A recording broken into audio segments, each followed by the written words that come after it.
Hello everyone, स्वागत आप सभी का टॉपर्स प्राइम चैनल में। इस वीडियो में आज हम करेंगे हिस्ट्री का नेक्स्ट टॉपिक, भारत पर विदेशी आक्रमण। ठीक है कि भारत पर किस किसने आक्रमण किया, किसने पहले किया, ये सब चीज़ें जो है इस वीडियो में डिस्कस करने वाली हैं। साथ में लास्ट में एमसीक्यू देखेंगे जो कि अलग अलग एग्जाम्स में पूछे गए हैं। ओके, तो वीडियो विद अच्छी लगे तो लाइक कीजिएगा, चैनल को शेयर और सब्सक्राइब जरूर कर लें। तो शुरू करते हैं। देखिए, मध्यकालीन भारत को हम 3 वीडियो में डिस्कस करेंगे। सबसे पहले पूर्व मध्यकालीन भारत पढ़ेंगे, उसके बाद दिल्ली सल्तनत पर जो 5 वंश हुए उनको डिस्कस करेंगे नेक्स्ट वीडियो में, और उससे अगली वाली वीडियो में मुगल काल जो है पूरा कंप्लीट करेंगे। तो उसके बाद जो है हमारी जो मध्यकालीन भारत है वो पूरा कवर हो जाएगा। ओके, एमसीक्यू साथ साथ जो है डिस्कस हो रहे हैं। ठीक, तो चलिए आज हम बात कर रहे हैं पूर्व मध्यकालीन भारत की। पूर्व मध्यकालीन भारत का जो काल है ये 750 से लेकर 1206 ईस्वी तक के काल को जो है पूर्व मध्यकालीन भारत जो है माना जाता है। ठीक है, इसमें देखिए पूर्व मध्यकालीन की अगर हम बात करें तो गुप्त साम्राज्य का जब पतन हुआ, जो हमने प्राचीन भारत में पढ़ा था, तो उसके बाद जो थी उत्तर भारत की जो राजनीतिक शक्ति का जो केंद्र था वो कहां पर आ गया था। पहले पाटलिपुत्र था, उसके बाद ये कन्नौज हो गया था। ठीक है, कन्नौज पुष्यभूति वंश जो था, उसके बाद मोखरी वंश जो हम पढ़ चुके हैं पहले ही। ठीक है, तो वहां पर जो था जो राजनीतिक शक्ति का केंद्र था वो पाटलिपुत्र के स्थान पर क्या हो गया, कन्नौज हो गया था। ठीक, तो 8वीं सदी के मध्य में अगर हम बात करें तो भारत में 3 शक्तिशाली राजवंशों का उदय हुआ था। दक्षिण की तरफ देखें तो राष्ट्रकूट थे, और बंगाल में पाल वंश हुआ, सेन वंश हुआ, ये 2 बंगाल में थे। और पश्चिम भारत में जो था गुज्जर प्रतिहार वंश, जो चौहान वगैरह हुए, वो सब जो थे उस वक्त उभर कर आए थे सामने। ठीक है, तो इन्हीं तीनों के बीच में एक त्रिपक्षीय संघर्ष हुआ था कन्नौज पर। कन्नौज पर अधिकार पाने के लिए जो था इन तीनों के बीच में एक लंबा संघर्ष चला गया, जिसे त्रिपक्षीय संघर्ष के नाम से भी जाना जाता है। तो ये चीज आप इसमें याद रखिए। ठीक है, राष्ट्रकूट, पाल और गुज्जर प्रतिहार जो वंश था, इनके बीच में ये त्रिपक्षीय संघर्ष जो था चला था। ठीक है, त्रिपक्षीय जो संघर्ष था उसको प्रतिहार नरेशवीर वत्सराज, पाल राजा धर्मपाल और राष्ट्रकूट राजा ध्रुव, इन्होंने जो था आरंभ किया था। ठीक है, तो ये आगे क्वेश्चन में क्लियर हो जाएगा। बाकी अगर आप देखेंगे तो पूर्व मध्यकालीन भारत में आप देख सकते हैं कौन कौन सा वंश हुआ। पाल वंश हुआ, सेन वंश हुआ, ये दोनों ही वंश जो थे ये बंगाल से थे। कश्मीर के राजवंश हुए, फिर पल्लव वंश हुआ, राष्ट्रकूट हुए, कल्याणी के चालुक्य हुए, वातापी के चालुक्य हुए, वेंगी के चालुक्य हुए। जो हम कुछ चीज़ें हमने प्राचीन भारत का जो लास्ट चैप्टर है, जो दक्षिण भारत का हमने इतिहास पढ़ा था, उसमें हमने ये डिस्कस कर लिए हैं। जो नहीं हुए हैं वो इस वीडियो में डिस्कस कर लेंगे, जिस भी वंश को अगर रह गया तो। इसके अलावा देवगिरी के यादव हुए, द्वार समुद्र के होयसल हुए, बनवासी के कदम हुए, चोल वंश हुआ, गंग वंश हुआ, गुज्जर प्रतिहार हुए, चंदेल वंश हुए, तोमर वंश हुए।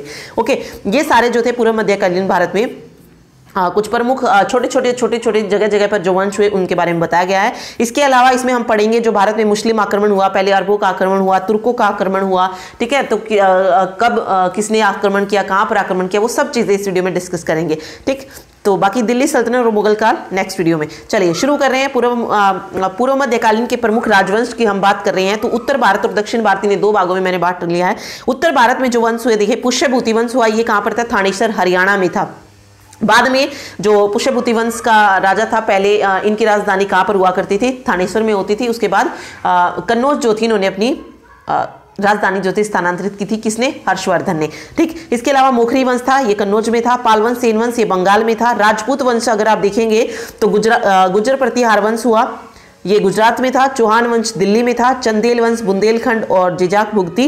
परमार वंश मालवा में। चालुक्य सोलंकी वंश ये अहिलवाड़ गुजरात में था। ठीक है, और हिंदू शाही वंश गांधार में था। दक्षिण भारत की अगर बात करें तो चालुक्य वंश वातापी में, पल्लव वंश कांची में, पांड्य वंश मदुरई में, चोल वंश चोलमंडलम और राष्ट्रकूट वंश मान्य खेत। आप ये इनकी राजधानी भी कह सकते हैं। चालुक्य की वातापी थी, पल्लव की कांची, पांड्य की मदुरा, चोल की चोलमंडलम और राष्ट्रकूट की मान्य खेत। ठीक है, ये इसमें ये भी दिया गया साथ साथ। चलिए आगे देखते हैं। सबसे पहले हम पाल वंश पढ़ रहे हैं, बंगाल में था ये। ठीक, तो देखिए बंगाल के पाल वंश का उदय जो था ये लगभग 750 ईस्वी में हुआ था, जब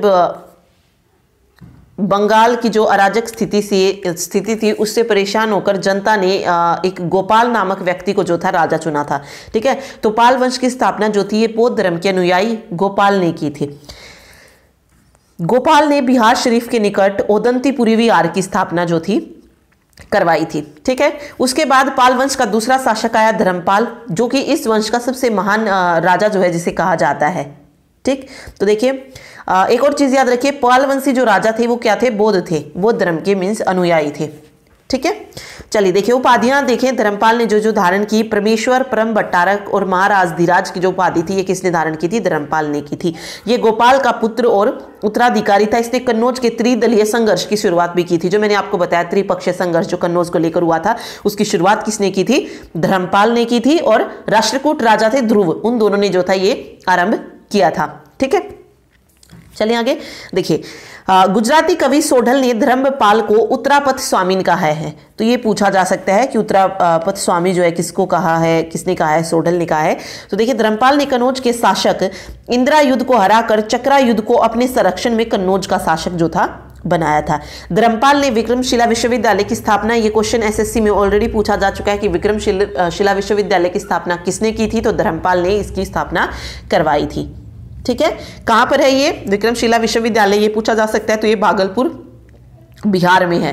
ठीक है, चलिए आगे देखिए, धर्मपाल के शासनकाल में यात्री सुलेमान जो था ये भारत आया था और सुलेमान ने धर्मपाल को रुहुमा कहा है। क्या कहा है? रुहुमा कहा है। ओके, चलिए आगे देखिए, आगे आता है देवपाल। देवपाल भी जो था इसी उससे रिलेटेड था। देवपाल ने मुंगेर को अपनी राजधानी बनाया था। देवपाल ने प्रतिहार शासक नागभट्ट द्वितीय को पराजित किया और देवपाल ने परम सौगात की उपाधि जो थी धारण की थी। ओके, तो देवपाल भी जो था पाल शासक ही था, बौद्ध धर्म का अनुयायी था। बौद्ध मठ की स्थापना भी जो थी देवपाल ने करवाई थी। इसके अलावा महिपाल प्रथम हुआ। महिपाल प्रथम देखिए, इसे पाल वंश का दूसरा संस्थापक जो है माना जाता है। पाल वंश का दूसरा संस्थापक पूछा जाए तो किसे माना जाता है? महिपाल प्रथम को माना जाता है। उसके बाद आया सेन वंश जो कि बंगाल में हुआ। पाल वंश के बाद बंगाल में सेन वंश का शासन आया। नादिया सेन जो थी राज्य की राजधानी थी लखनौती। ओके, बंगाल के सेन वंश की जो स्थापना थी किसने की थी? सामंत सेन ने की थी।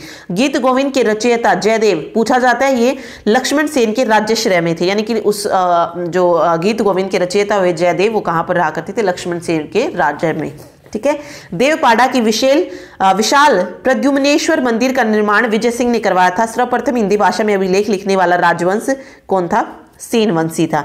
बंगाल का अंतिम हिंदू शासक कौन था? लक्ष्मण सेन था। अगेन इंपॉर्टेंट क्वेश्चन है, ये पूछा जा सकता है। ओके, चलिए अब पढ़ते हैं हम कुछ और वंश, जैसे गुजरात का चालुक्य वंश जो हमने पढ़ा है उसमें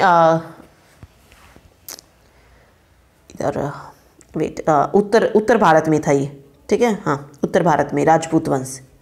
चलिए देखिए, गुजरात के चालुक्य वंश की स्थापना किसने की थी? मूलराज प्रथम ने की थी और अपनी राजधानी कहां पर बनाई? अहिलवाड़ को बनाया था। भीम प्रथम के सामंत विमल शाह ने माउंट आबू राजस्थान में दिलवाड़ा जैन मंदिर का जो था निर्माण करवाया था। किसने? विमल शाह ने। भीम प्रथम के समय महमूद गजनवी ने सोमनाथ पर मंदिर पर आक्रमण किया और भारी लूटपाट की। तो ये क्वेश्चन आता है, महमूद गजनवी ने सोमनाथ मंदिर पर आक्रमण जब किया था तो वो मतलब किस शासक के काल में किया था? तो भीम प्रथम के काल में। ठीक है, मूलराज द्वितीय ने 1178 ईस्वी में आबू पर्वत के समीप मोहम्मद गोरी को परास्त किया और 1187 ईस्वी में कुतुबुद्दीन ऐबक ने भीम द्वितीय को परास्त किया था। ठीक है, आगे आता है चंदेल वंश, जेजाक भुगती। चंदेल वंश का प्रथम शासक जो था ये ननूक था। चंदेल जो थे ये प्रतिहारों के सामंत थे। किसके सामंत थे? प्रतिहारों के। यशोवर्मन ने खजुराहो के चतुर्भुज मंदिर का जो था निर्माण करवाया था। तो पूछा जा सकता है खजुराहो के चतुर्भुज मंदिर या विष्णु मंदिर का निर्माण किसने करवाया? तो यशोवर्मन ने करवाया था। ठीक है, धंगदेव ने खजुराहो में अनेक मंदिरों का निर्माण करवाया। कीर्तिवर्मन ने महोबा के निकट किरत सागर का निर्माण जो था करवाया था। ठीक है, उसके बाद आता है चौहान वंश, ये है शाकंभरी अजमेर के निकट में है। तो शाकंभरी में चौहान वंश की स्थापना किसने की थी? वासुदेव ने की थी। अजयराज ने अजमेर नगर की स्थापना की थी। प्रारंभ में चौहान शासक जो थे ये किसके सामंत थे? प्रतिहारों के सामंत थे। और 10वीं शताब्दी के प्रारंभ में वाक्यपति राज प्रथम ने प्रतिहारों में स्वयं को स्वतंत्र जो था कर लिया था।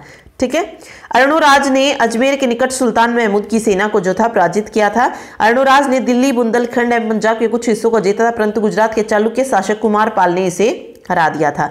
ठीक है, विग्रहराज चतुर्थ यानी कि विसलदेव ने कुमारपाल को हराकर दिल्ली पर फिर से क्या कर लिया? अधिकार कर लिया। तो चौहान वंश में जो पूछा जाएगा कि इसकी चौहान वंश की स्थापना जो थी किसने की थी और ये कहाँ पर था? मेनली यही पूछा जाता है। तो अजमेर के निकट था ये, शाकंभरी में। उसके बाद आता है पृथ्वीराज तृतीय, पृथ्वीराज चौहान, अन्य नाम जो इसका राय पिथौरा है। ये जो था सोमेश्वर का पुत्र था जो कि 1178 में दिल्ली की गद्दी पर बैठा था। 1182 में पृथ्वीराज चौहान और चंदेल शासक परमादेव के बीच युद्ध हुआ। इसमें परमार्दी देव की पराजय हुई और परमार्दी देव के लोक प्रिशर सेना नायक अलाउदल वीरगति को जो थे प्राप्त हो गए थे। उसके बाद तराइन का प्रथम युद्ध 1182 के बाद फिर 1191 ईस्वी में मोहम्मद गोरी और पृथ्वीराज चौहान के बीच तराइन का पहला युद्ध हुआ। इस युद्ध में जो था पहला जो युद्ध हुआ इसमें मोहम्मद गोरी जो था हार गया था और अपनी सेना के साथ वापस चला गया। द्वितीय युद्ध 1192 में हुआ। दोनों से दोबारा से ये युद्ध जो था मोहम्मद गोरी और पृथ्वीराज चौहान के बीच में हुआ, लेकिन इस बार जो था मोहम्मद गोरी की सेना ने किसको हरा दिया था? पृथ्वीराज चौहान को हरा दिया था। ठीक है, ये पे बताया भी गया है कि गोरी ने कुछ समय बाद प्रातः काल में चौहान की सेना पर मतलब अचानक से आक्रमण कर दिया। सेना को हमले का आभास नहीं था, इसलिए चौहान की जो सेना थी वो हार गई और चौहान को बंदी जो था बना लिया गया था। तो ये दोनों युद्ध पूछे जाते हैं, याद रखिए। देखिए, तराइन के युद्ध में पृथ्वीराज चौहान के हार के कारण क्या थे? तराइन के प्रथम युद्ध में गोरी की भागती सेना का पीछा कर उसकी शक्ति को क्षीण न करना, अर्थात गोरी की शक्ति पूरी तरह के तरीके से समाप्त नहीं, यानी कि जो पहला युद्ध हुआ उसमें जब उसकी वापस सेना जा रही थी, अगर उसी वक्त पृथ्वीराज चौहान उसकी सेना को खत्म कर देता तो शायद दूसरा युद्ध होता ही नहीं। ठीक है, तो एक ये रीजन भी रहा। इसके अलावा संयोगिता के साथ प्रेम प्रसंग में व्यस्त रहकर आगामी हमले का आभास न करने के कारण भी जो था पृथ्वीराज चौहान हार गया था। राजपूतों की वंशगत प्रतिष्ठा तथा अपने राज्य के हितों को सर्वोपरि मानने के कारण उनकी आपसी ईर्ष्या तथा वैमनस्य का लाभ मोहम्मद गोरी को मिला था। तराइन के द्वितीय युद्ध से पहले गोरी से समझौता वार्ता के संपूर्ण काल में पृथ्वीराज ने अपनी सेना को युद्ध के लिए सतर्क नहीं किया। संयोगिता प्रकरण क्या? देखिए, संयोगिता और पृथ्वीराज चौहान के प्रेम प्रसिद्ध की जानकारी जो है ये चंद्रबरदाई, अबुल फजल और चंद्रशेखर के लेखों से मिलते, परंतु कुछ इतिहासकार इसे केवल एक कहानी भी मानते हैं। संयोगिता जो थी ये गढ़वाल के शासक जयचंद की पुत्री थी और पृथ्वीराज के साथ संयोगिता का प्रेम था। जयचंद और पृथ्वीराज के बीच क्या थी? दुश्मनी थी। इसी शत्रुता के कारण जयचंद ने मोहम्मद गोरी को पृथ्वीराज पर आक्रमण के लिए आमंत्रित किया था। जयचंद और पृथ्वीराज चौहान के बीच शत्रुता उस समय चरम सीमा पर पहुंच गई जब संयोगिता के स्वयंवर से पृथ्वीराज चौहान ने संयोगिता का अपहरण जो था कर लिया था। ठीक है, चंद्रबरदाई कौन था? ये पृथ्वीराज चौहान के दरबार में कवि था और चंद्रबरदाई ने पृथ्वीराज रासो नामक काव्य की रचना की है जो कि अपभ्रंश भाषा में है। जयानक ने पृथ्वीराज विजय नामक संस्कृत महाकाव्य लिखा है। ठीक, मोहम्मद गोरी ने पृथ्वीराज चौहान को बंदी बनाकर कुछ समय बाद उसकी हत्या कर दी थी और पृथ्वीराज चौहान के पुत्र गोविंद को अपनी अधीनता में अजमेर का शासक जो था बनाया था। पृथ्वीराज चौहान के बाद भारतीय राजनीति में एक नए अध्याय की जो थी शुरुआत हुई थी। इसके अलावा कश्मीर का राजवंश जो इंपॉर्टेंट है वो है, देखिए, कश्मीर में क्रमशः कारकोट वंश, उत्पल वंश और लोहार वंश ये प्रमुख राजवंशों ने जो था शासन किया था। ठीक है, दुर्लभवर्तन ने कश्मीर में 7वीं सदी में किस वंश की स्थापना की? कारकोट वंश की स्थापना की थी। ललितादित्य मुक्तापीड़ कारकोट वंश का सर्वाधिक शक्तिशाली शासक था और इसने कश्मीर के मार्तंड मंदिर का, ये पूछा जा सकता है कि कश्मीर के मार्तंड मंदिर का निर्माण किसने किया? तो ललितादित्य मुक्तापीड़ ने। ठीक है, अवंती वर्मन ने कारकोट वंश के पश्चात कश्मीर में उत्पल वंश की स्थापना, उत्पल वंश की स्थापना किसने की? अवंती वर्मन ने। संग्राम वंश ने उत्पल वंश के पतन के पश्चात कश्मीर में लाहौर वंश की स्थापना की और लाहौर वंश का अंतिम शासक कौन था? जयसिंह। ओके, लाहौर वंश की स्थापना संग्राम राज ने की थी और अंतिम शासक जयसिंह था। तो सिर्फ यहाँ से अगर पूछा जाएगा तो वंश का संस्थापक पूछा जा सकता है या फिर सिंपल ऐसा पूछ सकते हैं कि कश्मीर में किस किस का मेनली कौन कौन से वंश जो थे वहां पर हुए थे।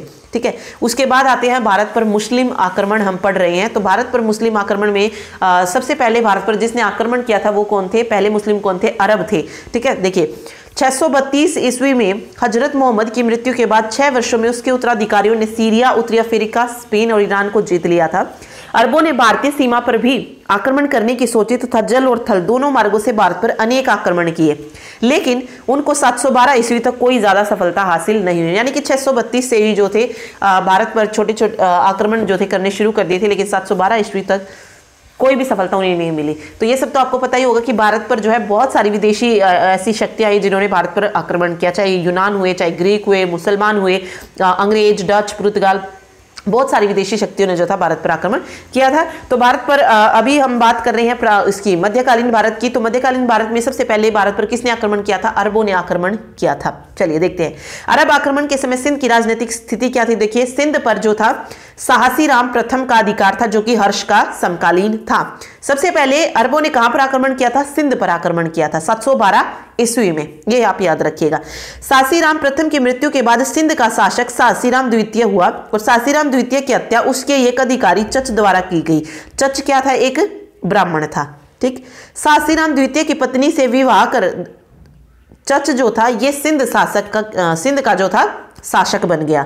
ठीक है, जो सासीराम जिसकी हत्या की उसी की वाइफ से उसने विवाह किया और वहां का शासक बन बैठा। चच के 2 पुत्र हुए, दाहिर और दाहिर सिम।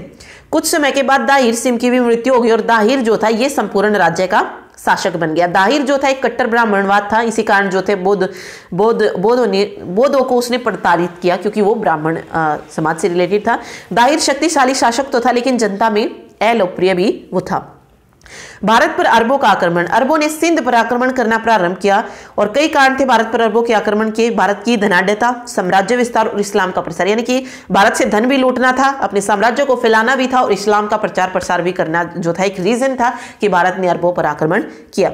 712 ईस्वी में अल हज्जाज ने अपने दामाद और सेनापति मोहम्मद बिन कासिम को सिंध पर आक्रमण करने के लिए भेजा था। ओके, तो सबसे पहले भारत पर आक्रमण किसने किया? मोहम्मद बिन कासिम ने किया था। किसका दामाद और सेनापति था? ये अल हज्जाज का। ठीक है, इससे पहले हज्जाज ने अब्दुल्ला और बरदुल के नेतृत्व में भी अभियान भेजा था, लेकिन इसे किसने असफल कर दिया था?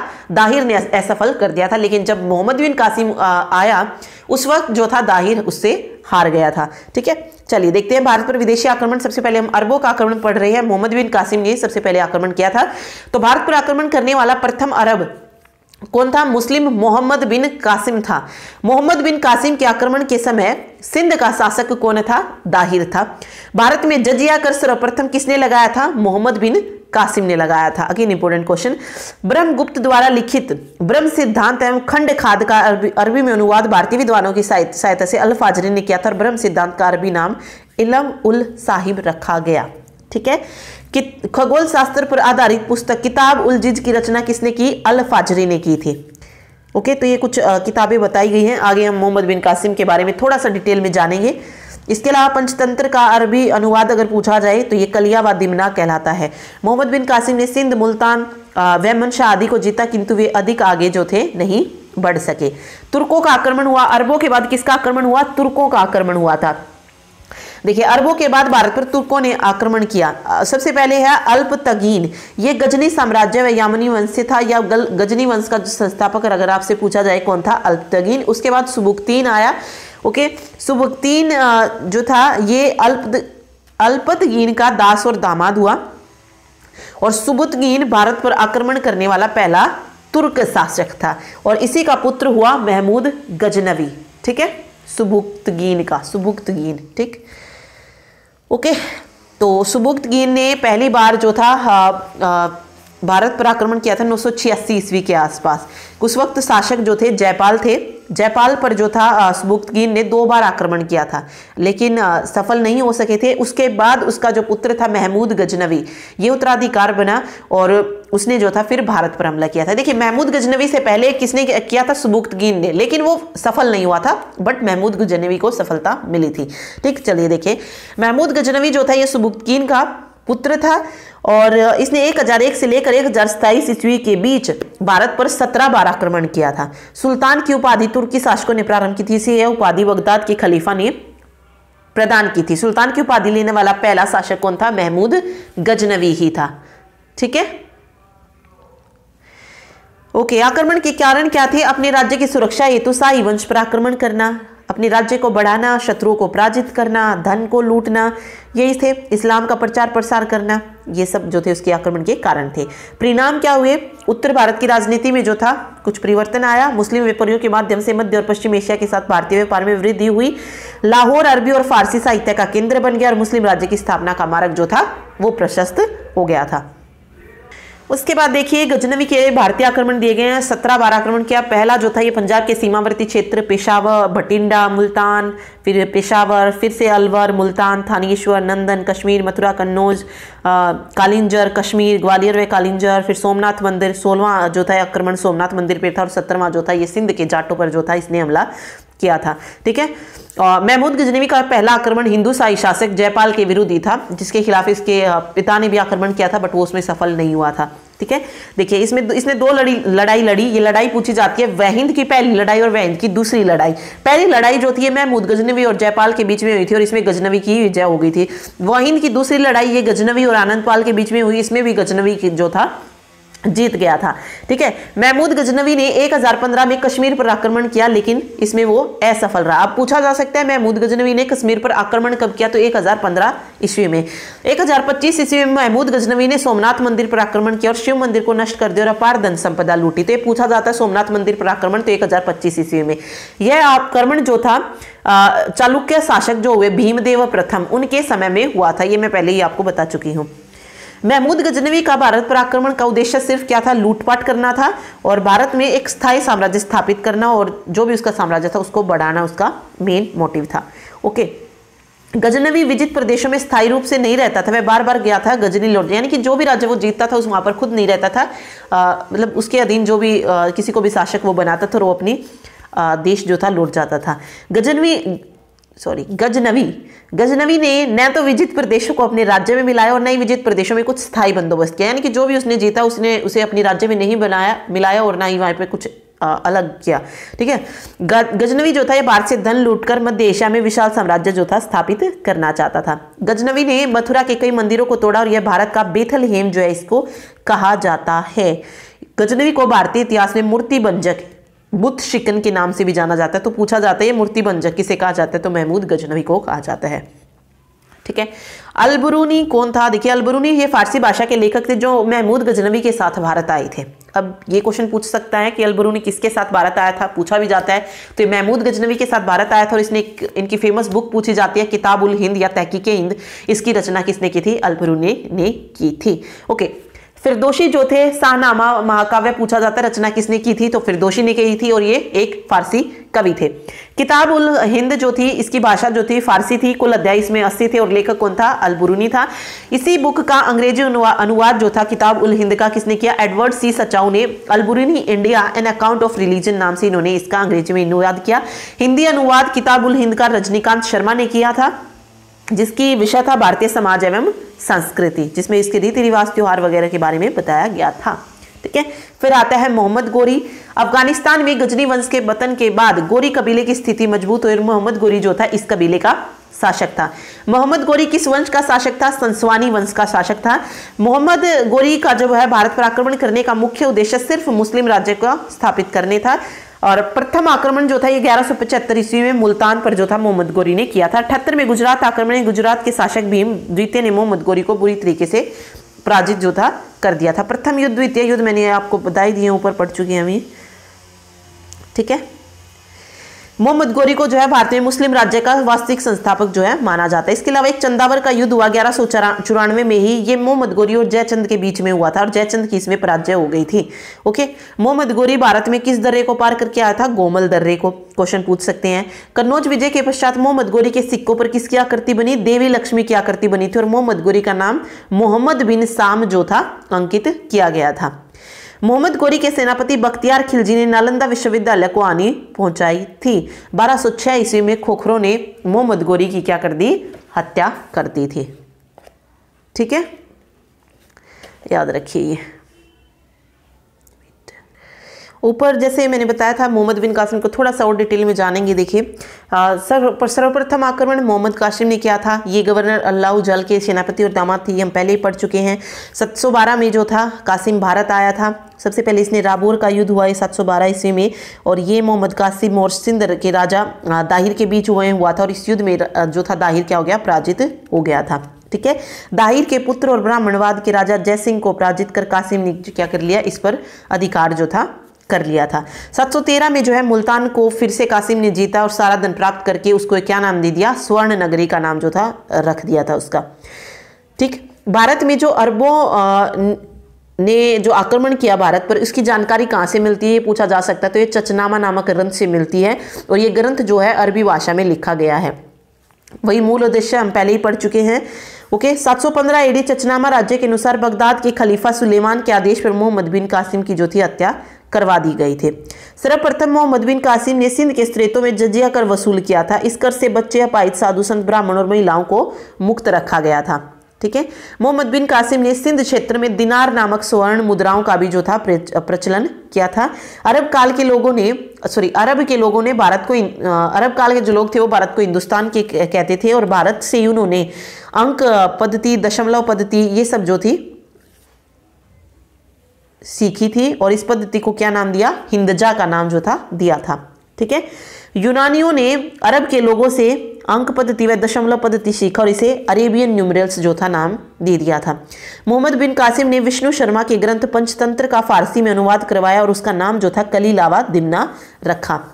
मीर मासूम द्वारा लिखित ग्रंथ तारीखे हिंद और मासूम सिंध से भारत में किए गए अरबों के आक्रमण की जानकारी जो है मिलती है। तो ये 2-3 पॉइंट और याद रखिए। फिर महमूद गजनवी भी पढ़ चुके हैं।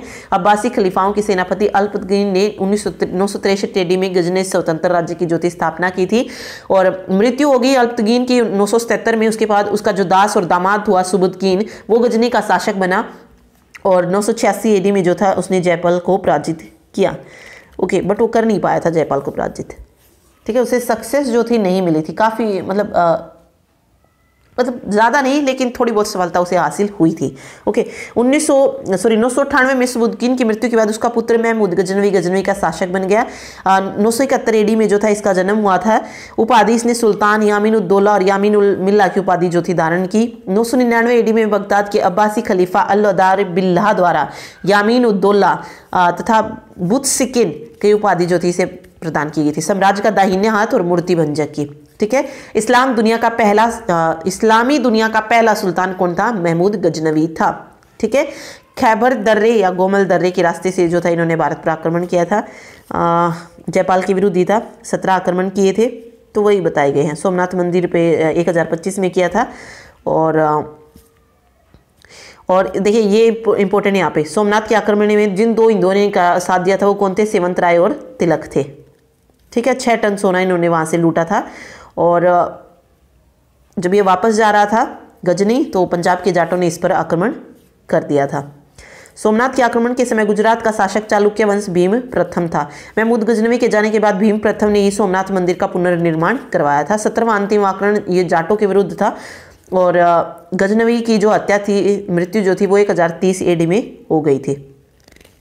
ठीक है, ये कुछ दिए गए हैं। अलबुरू ने किताबुल हिंदिया तहकीकीन लिखा, उदबी ने किताबुल यामिनी लिखा, फिरदौसी ने शाहनामा लिखा और वहकानी तारीखे सुबुक्तगीन जो था लिखा था। ओके, मोहम्मद गोरी है, अफगानिस्तान से गोर नामक पहाड़ी का रहने वाला तुर्की था। मोहम्मद गोरी 1173 AD में उसने गजनी पर अधिकार कर लिया और भारत में अपने साम्राज्य का विस्तार करके एक राज्य की नींव जो थे वो डालना चाहता था। ओके, गोरी का पहला जो आक्रमण था 1175 AD में मुल्तान के विरुद्ध था। उस समय मुल्तान का शासक राजा दाऊद था। इसे पराजित किया और 78 में गोरी ने अपना दूसरा आक्रमण गुजरात पर किया। उस समय गुजरात का शासक भीम द्वितीय या मूलराज द्वितीय था। ओके, तो ये इसमें बताया गया है। गोरी की इसमें पराजय हो गई थी। गोरी की भारत में पहली पराजय थी और किसी भारतीय महिला ने उसको हराया था। नायिका जो गोरी द्वितीय की जो माता थी नायिका देवी, उनके बीच में ये युद्ध हुआ था और उसने उसे हरा दिया था। ठीक है, आगे तराइन का प्रथम युद्ध दिया गया है, द्वितीय युद्ध दिया गया है। तो ये सारे पॉइंट्स इसमें लिखे गए हैं। 1194 में फिर वो चंदावर का युद्ध हुआ था जयचंद और उसके बीच में। ठीक है,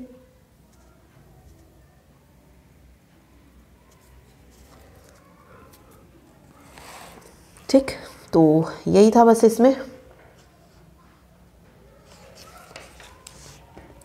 आगे चलिए क्वेश्चन पढ़ते हैं। क्वेश्चन देखिए, फर्स्ट है दक्कन के राष्ट्रकूट किन के सामंत थे? तो ये हमने दक्षिण भारत का जब इतिहास पढ़ा तो हमने पढ़ा था ये जो चालुक्य हुए कर्नाटक के, उनके सामंत थे। ठीक है, दक्कन के जो राष्ट्रकूट थे ये कर्नाटक के चालुक्यों के सामंत थे। तो फर्स्ट ऑप्शन यहाँ पे करेक्ट हो जाएगा।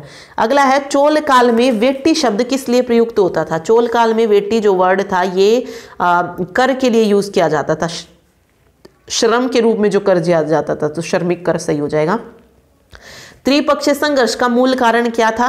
क्यों हुआ था त्रिपक्षीय संघर्ष? सिर्फ कन्नौज पर नियंत्रण करने के लिए।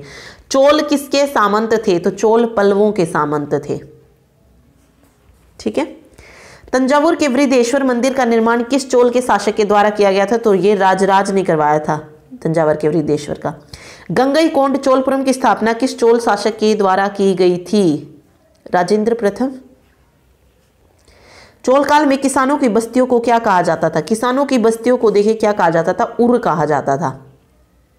ठीक है, उर। और नाडू क्या होते थे? जो गांवों के समूह होते थे उनको नाडू कहा जाता था। ठीक है, व्यापारियों के संघ को चोल काल में क्या कहा जाता था? तो व्यापारियों के संघ को नगरम कहा जाता था। पंचायतन किसे कहा जाता था? उस वक्त जो था पंचायतन कहा जाता था मंदिर निर्माण शैली को। ठीक है। चोल साम्राज्य की स्थापना किसने की थी? तो विजाल्य ने की थी। विजाल्य ने। टोंडमल, टोंडमल का संबंध किस वंश से है? टोंडमल देखिए एक दक्षिण तमिल क्षेत्र है और विजाल्य ने जो था कांची के जो पल्लव थे उनको हराने के बाद दक्षिण तमिल देश, उसी को क्या कहा जाता है? टोंडमल कहा जाता है। तो किस वंश से है इसका संबंध? चोल वंश से है। ठीक है। तंजौर का राजेश्वर मंदिर किस चोल सम्राट के शासनकाल में निर्मित है? तो ये राजराज के। ठीक। चोल काल में उर और महासभा क्या कहलाते थे? उर जो था ये ग्राम प्रशासन की इकाई को कहा जाता था। ठीक है। जो ग्राम प्रशासन था वो दो इकाइयों में बटा था, उर और महासभा। तो ये ग्राम प्रशासन की इकाई जो है इसमें सही हो जाएगा। उर जो होती थी वो गांव की आम सभा होती थी और महासभा जो होती थी वो क्या थी? जो ब्राह्मण सदस्य थे उनकी सभा होती थी। ठीक है। मतलब एक आम जन के लिए और दूसरी जो बड़े आदमी होते थे या ब्राह्मण होते थे उनके लिए। चोल कालीन प्रशासन में अग्रहार क्या कौन था? ये बहुत बार पढ़ चुके हैं हम। जो भी भूमि दी जाती थी पुजारी वगैरह को, ठीक है, लगान मुक्त भूमि, ब्राह्मण। ठीक है। चोल साम्राज्य में आयात निर्यात की पद्धति क्या कहलाती थी? तो आयात निर्यात की पद्धति जो थी इसको गिल्ड कहा जाता था। गिल्ड, बी ऑप्शन सही हो जाएगा। उत्कृष्ट ग्रामीण प्रशासन के लिए कौन सा राजवंश प्रसिद्ध था? तो ग्रामीण प्रशासन के लिए चोल प्रशासन अपनी ग्रामीण प्रशासन के लिए प्रसिद्ध था। ठीक है।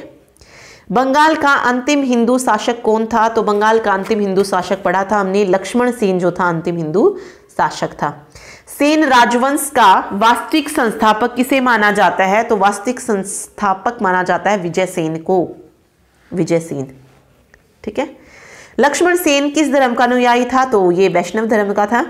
तंजौर का राजराजेश्वर मंदिर किस चोल सम्राट के शासनकाल में निर्मित है? तो करेक्ट आंसर हो जाएगा राजराज के। चोल साम्राज्य की स्थापना किसने की थी? तो विजाल्य ने की थी। कोपम की लड़ाई किस किस के बीच में हुई थी? कोपम का युद्ध जो था ये 1052 और 53 में हुआ था। चोल शासक राजधिराज प्रथम और पश्चिमी चालुक्य नरेश सोमेश्वर के बीच में। ठीक है। इसमें जो चोल शासक था राजधिराज वो जो था मर गया था। तो चोल और चालुक्य, पश्चिमी चालुक्य। ठीक है। बी ऑप्शन सही हो जाएगा। किस चोल शासक की उपाधि पंडित चोल थी? तो राजेंद्र प्रथम की उपाधि जो थी ये पंडित चोल थी। ठीक है। इसी और भी उपाधि थी जैसे गंगई कोंड चोल पर पूछा जाता है किसकी, तो ये भी इसी की थी। इसके अलावा पंडित चोल हो गया, प्रकेशरी वर्मन हो गया, निगरिली चोल हो गया, मुंडियोंड चोल हो गया। ये सब उपाधि किसने धारण की थी? राजेंद्र प्रथम ने। और दक्षिण का नेपोलियन अगर पूछा जाए किसे कहा जाता है तो वो भी राजेंद्र प्रथम को कहा जाता है। ठीक। ओके, आगे है नानादेशी क्या है? तो नानादेशी एक व्यापारिक श्रेणी है। ठीक है। नानादेशी जो है ये दक्षिण भारत में व्यापारियों की एक श्रेणी हुआ करती थी। ठीक। श्री वल्लभ उपाधि किसकी विशिष्टता थी? तो ये विशिष्टता थी चालुक्यों की। उन्होंने जो थी ये उपाधि जो थी धारण की थी। जब पुलकेशिन द्वितीय गद्दी पर बैठा था तो उसने पृथ्वी वल्लभ सत्याश्रय की उपाधि धारण की थी। ठीक है। चोलकालीन सर्वाधिक प्रसिद्ध कांस्य प्रतिमा किसकी थी? तो नटराज की थी। चोल साम्राज्य में प्रचलित गिल्ड किससे संबंधित था? तो ये हम पढ़ चुके हैं, व्यापारिक श्रेणी थी ये। चोल काल में ग्राम प्रशासन की इकाई क्या थी? ग्राम प्रशासन की उर और महासभा थी। ठीक है। उर में वही आम जनता और वो थे। चलिए आगे देखते हैं। 12वीं सदी के अंत में मध्य एशिया के किस शासक द्वारा भारत में केंद्रीय मुस्लिम राजनीतिक व्यवस्था जो थी स्थापित की गई थी? 12वीं सदी के अंत में। तो सबसे अंत में कौन आया था? मतलब 1206 में तो दिल्ली सल्तनत आ गई थी। उससे पहले जिसका शासन था कौन था? मोहम्मद गोरी था। ठीक। ओके, तो मोहम्मद गोरी। इसने जो था सबसे पहले 1175 में मुल्तान पर आक्रमण किया था और 1206 में जो था जो खोखर जाति के खिलाफ था इसका अंतिम आक्रमण, जिसमें इसकी मृत्यु हो गई थी 1206 में ही। उसके बाद दिल्ली सल्तनत पर गुलाम वंश आया था। ठीक है, ओके, चलिए आगे देखिए। किस भारतीय शासक ने मोहम्मद गोरी को सबसे पहले पराजित किया था? तो मोहम्मद गोरी को सबसे पहले पराजित किया था भीम द्वितीय ने। ठीक, मोहम्मद गोरी ने 1178 में कहाँ पर आक्रमण किया था? गुजरात पर आक्रमण किया था और पहली पराजय भी जो थी उसी के साथ देखी थी। वेट एक मिनट, नेक्स्ट देखिए। मोहम्मद गोरी ने भारत पर अंतिम आक्रमण किस जाति के विरुद्ध किया था? तो कौन सी जाति थी? खोखर जाति थी, 1206 में। ठीक है, आगे देखिए। चंदावर का युद्ध किस किस के बीच में लड़ा गया था? तो ये जयचंद और कौन था? मोहम्मद बिन कासिम था, लेकिन उसको मोहम्मद बिन साम के नाम से भी जाना जाता है, तो कंफ्यूज मत होइएगा। फर्स्ट ऑप्शन करेक्ट हो जाएगा। महमूद गजनी के संदर्भ में निम्नलिखित कथनों पर विचार कीजिए। वह भारत पर मुस्लिम शासन स्थापित करना चाहता था और उसने 1025 में सोमनाथ मंदिर पर आक्रमण किया।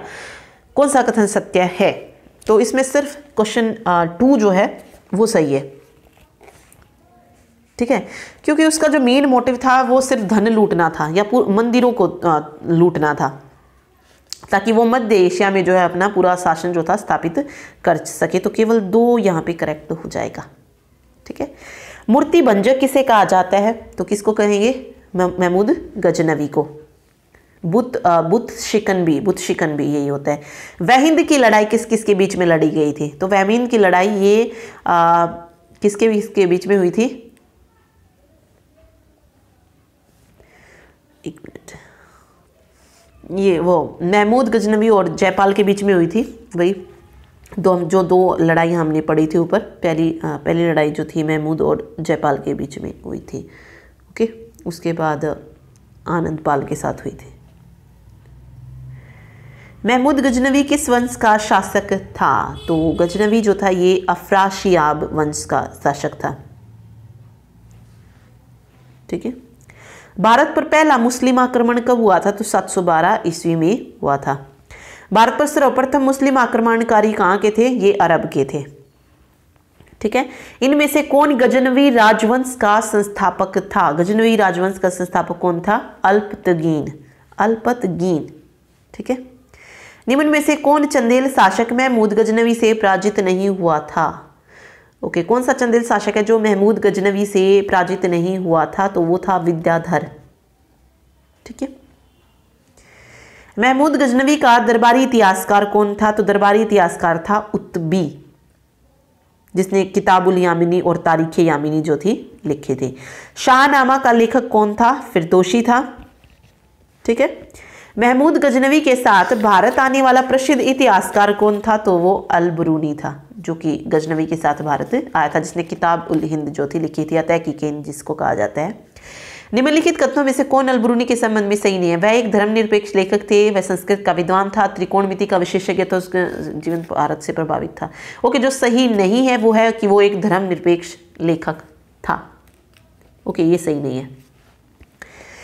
निम्नलिखित में से किसने महमूद गजनवी के हमले के बाद सोमनाथ मंदिर का पुनर्निर्माण करवाया था? तो ये करवाया था भीमदेव ने, ये याद रखिए। बिहार का प्रथम मुस्लिम विजेता कौन था? तो बिहार का प्रथम मुस्लिम विजेता था बख्तियार खिलजी। सी ऑप्शन जो है यहाँ पे करेक्ट हो जाएगा।